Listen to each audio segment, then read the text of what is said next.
absolute chaos and mayhem has hit the streets of America. There are major protests around the country, virtually every major city. Now we have peaceful protests, and then there also are instances of violent protests happening. You could call them riots. There's looting as well. Now, what I'm going to show you here is a compilation. This is from Jordan Ewell on Twitter. Many police departments have not been handling this well at all. And you see the in-group, out-group mentality kicking in, and they're being vicious, they're being violent, and they're breaking the laws in many instances. So we also saw the police, and I think this says a lot, guys. This little story actually says a lot to the mindset. But in Cincinnati, Ohio, the police took down the American flag that was flying in front of their office, in front of their department, and they put up the thin blue line flag, which is like the police flag. So I think that shows a lot of the in-group, out-group mentality, the tribalism, the protect your own mindset, and honestly, that has a lot to do with why we have so much police brutality compared to the rest of the world in this country. That mindset overrides a concern for justice and doing the right thing and protecting and serving. So here's a compilation. Again, credit to Jordan Ewell for putting this together. And he got it from a lot of these things that were floating around on social media. But here's some of what's been going on and what the cops are doing.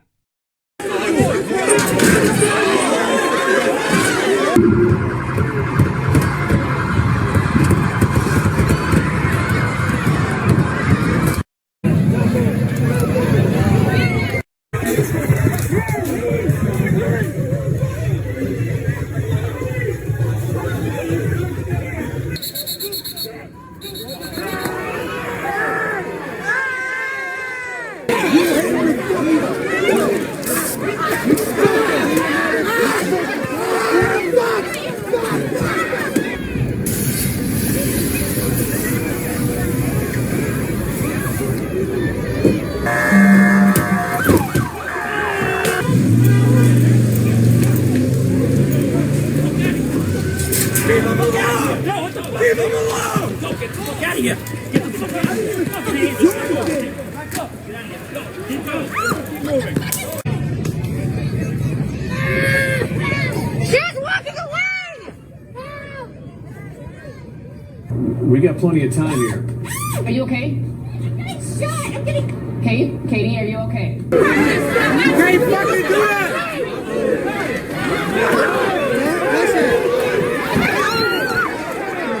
Get the fuck on!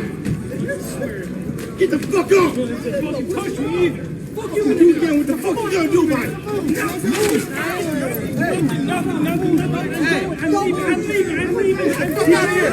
He's not doing anything!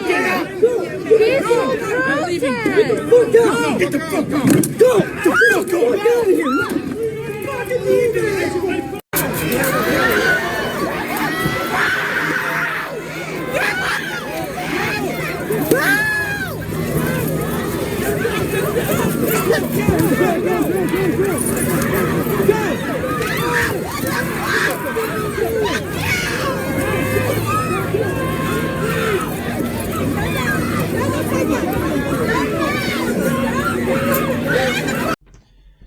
Now, it is the height of irony, and it's absolutely heartbreaking that police brutality was the spark that got everybody in the streets in the first place, and then many police departments are responding to that with more police brutality. And by the way, this is just a little snippet of what's going on. There's like 1,000 more clips that I've seen that weren't part of this compilation, but they're, really disturbing stuff, man. You saw in South Bend, Indiana, you saw a police officer, peaceful protesters in front of him, he just throws tear gas at him. And then people start running, and then they further crack down and use violence. This stuff is inexcusable. And you have to understand something. Cops are supposed to be the professionals in the situation. So they're supposed to know how to de-escalate. They're supposed to know how to diffuse a situation, how to protect and serve. And this is the opposite. Guys, we got to be honest about what we're looking at here. In many instances, these are people looking for a fight. The cops are looking for a fight. They're, again, when all you have is a hammer, everything looks like a nail. And these guys are armed to the teeth. And you even saw instances there of shooting rubber bullets at the media. And then there was another instance where a CNN reporter got arrested live on air, casually talking, doing his job. It's so clear that he's not doing anything illegal or wrong, and he's just covering the protests. And the cops arrest him live on camera. That is just brazen, disgusting disrespect for the First Amendment and not understanding the First Amendment. And really, they're acting like this because many of them want to be authoritarians, want to flex some muscle, want to show everybody who's boss and pacify the population. And all this stuff needs to be condemned across the board. I don't care what your ideology is. And that gets to a frustrating part of this. Like, we had conservatives just recently, talk about the protest to open back up the economy.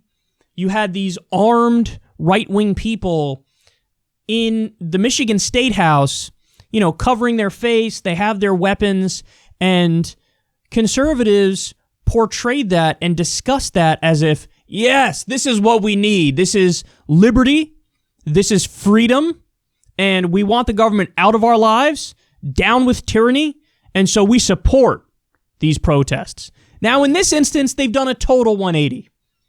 And now the position is 100% take the side of the cops, even if they're acting in an authoritarian fashion. And all of a sudden, the concerns about freedom and liberty and the First Amendment and down with tyranny, now that's out the window. And they're screaming for daddy government to crack down on these protests. So they flipped their position completely. It's really frustrating to see how few principled voices there are out there. And so now everything to this point that we've been talking about has been about cops. I will not join in with the parade of people who are going to act like the protesters have done nothing wrong. Now, there are many peaceful protesters who've done nothing wrong, but you got to keep it real, and there is quite a bit of violence where it appears like rioters started it. So in other words, they weren't just acting in self-defense in some respects. There have been many small businesses that have been looted. There have been many small businesses that have been burned down. And I absolutely think that has to be condemned as well. And they've even gone as far as this. Look at this. I saw this yesterday. In Richmond, rioters set fire to a multifamily residence that was occupied by a child and then tried to block the fire crew from rescuing the child. So that's disturbing. And that also has to be completely condemned. And I think it's kind of weaselly and kind of chicken shit when you have people pretend on the left that, like, well, since I'm against the police brutality and I'm against the killing of George Floyd and I'm against the authoritarian actions of the cops, therefore we can rationalize and justify every single action of every single person in the streets. And that's just, I think, ridiculous, because you have to look at everything on a case-by-case basis, and you have to see what you think is reasonable and what you think crosses a line. And I think, hopefully, everybody can look at that and condemn it. Setting a fire to a multifamily residence that was occupied by a child and then block the fire crew from rescuing the child, that's unacceptable. There's another thing that's been going around on social media. It's a clip from the 1992 LA riots where there's this older black man who just had his business burned down, just had his truck, vandalized, and he's out there crying and screaming and saying, I didn't do anything to you. Why do I have to suffer the brunt of your actions here? I agree with you about what happened to Rodney King was wrong and the cop shouldn't have got off and this was a travesty and this was a tragedy. But why do you have to destroy my business? Why do you have to, why do you have to ruin my life? I didn't do it. So that resonates with me as well. Now, later on, we will discuss what is the right approach, what is the right strategy, what is acceptable, what's not acceptable. There's some evidence that violence, even though I think it's wrong in principle unless it's in self-defense, that violence in some instances in apartheid South Africa, some of the violence in the 1960s in the civil rights movement, that, and this is no pun intended or anything here, but when you play good cop, bad cop with the government, that it makes the government more likely to listen to the good cop. So in other words, Martin Luther King Jr. needed Malcolm X. Now, Malcolm X didn't really believe in violence. He said more for self-defense, but he did attack MLK for, preaching nonviolence as strongly as he did and being as principled as he was. He thought it was a little silly that you would sing "We Shall Overcome" as their, cops are beating you over the head. But MLK kind of needed Malcolm to make MLK look reasonable. And Mandela needed the riots in the streets in South Africa to make the authorities in South Africa go, well, this guy, Nelson Mandela, seems pretty reasonable, so we could work out something with him. So there is a question about the utility of violence, whether or not it's right or wrong in principle.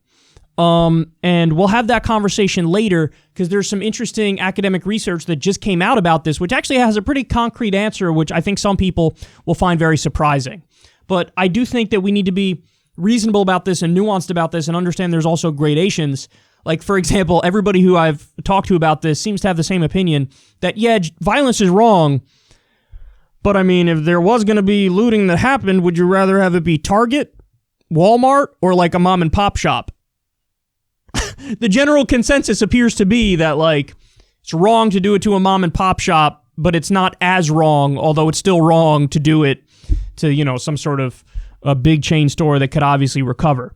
But I think it also needs to be said, guys, that people are out there. Now, again, this is not to defend people who are doing the wrong things, but people are out there because they snapped. They broke. They had enough. They couldn't deal with it anymore. And George Floyd was the spark, but really people are out there in the streets because of George Floyd, because of they want to end police brutality and bring about justice, but also we have a pandemic and we have a Great Depression and people don't have UBI, people don't have health care, people can't pay the bills. As soon as they allow evictions and foreclosures again, there's going to be millions of people being evicted and being foreclosed on. And so people saw the largest upward transfer of wealth in U.S. history on top of the police brutality and the authoritarianism and the tyranny, and they snapped.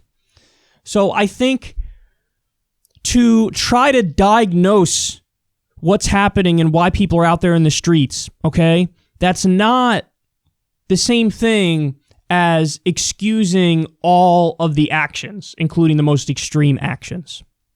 You understand what I'm saying? So there's going to be, and people are so on edge right now that they're just waiting for somebody to say something that's tiniest bit wrong so they could pounce. But to try to explain, to try to understand and explain why this is happening is not the same thing as excusing all the actions. And I would submit to you guys that really this is more of like a math problem than anything else.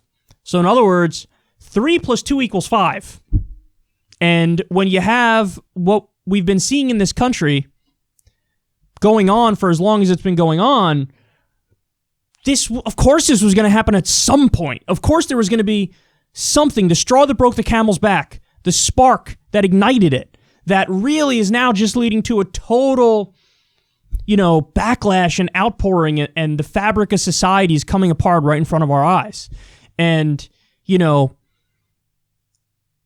I have nothing but disdain for those who brought us to this position and also are still gleefully unaware that they brought us to this position.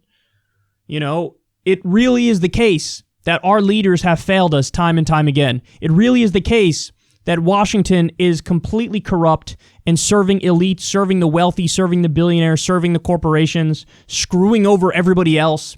It really is the case that the people who are supposed to be protecting and serving the population are authoritarian overlords, and they're trying to pacify the population with rank violence, with immoral and unethical violence.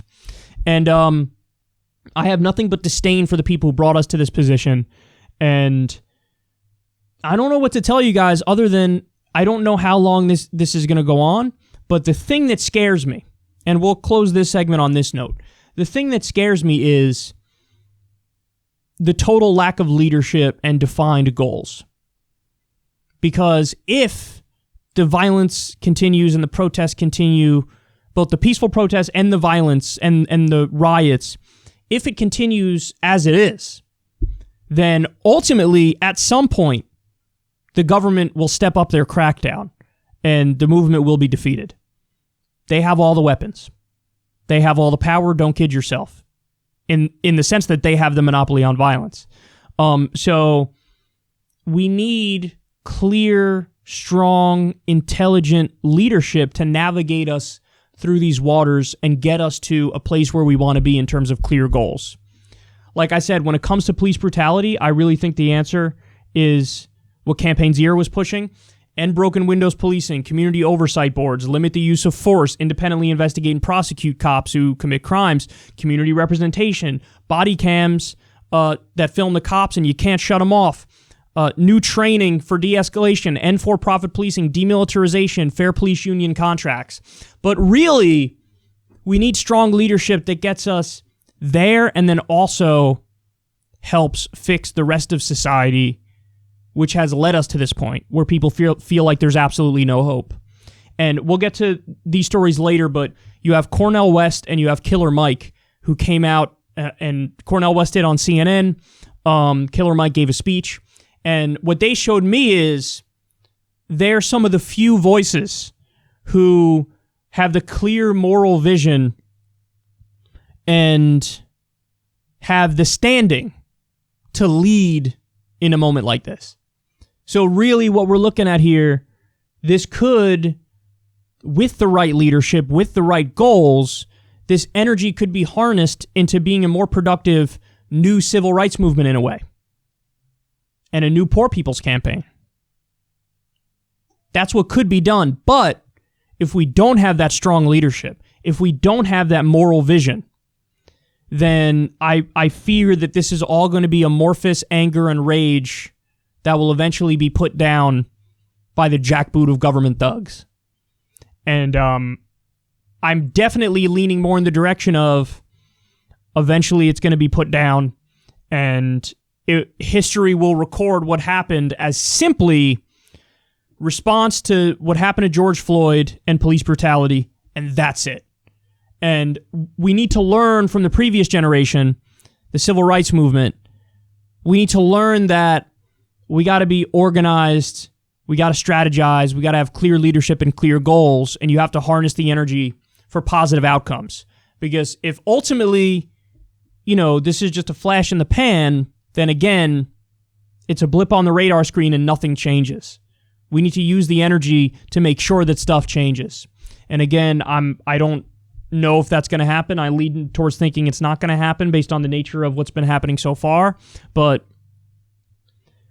Killer Mike and Cornel West, in my mind, could lead in this moment and be remembered by history as, the next Martin Luther King Jr., if you will. So, a lot of stuff going on out there that's devastating and heartbreaking. It really does feel like this point in history is like if you put the Great Depression, the 1918 Spanish flu pandemic, and the tumultuous 1960s all into one, and then also sprinkle on top the existential threat of climate change. Sprinkle on top the war in Vietnam, because we're still in Iraq and Afghanistan. It's basically, the culmination of a crumbling empire. We're definitely in imperial decline. And I was going to say we're watching it in slow motion, but now the slow motion just kind of sped up, didn't it?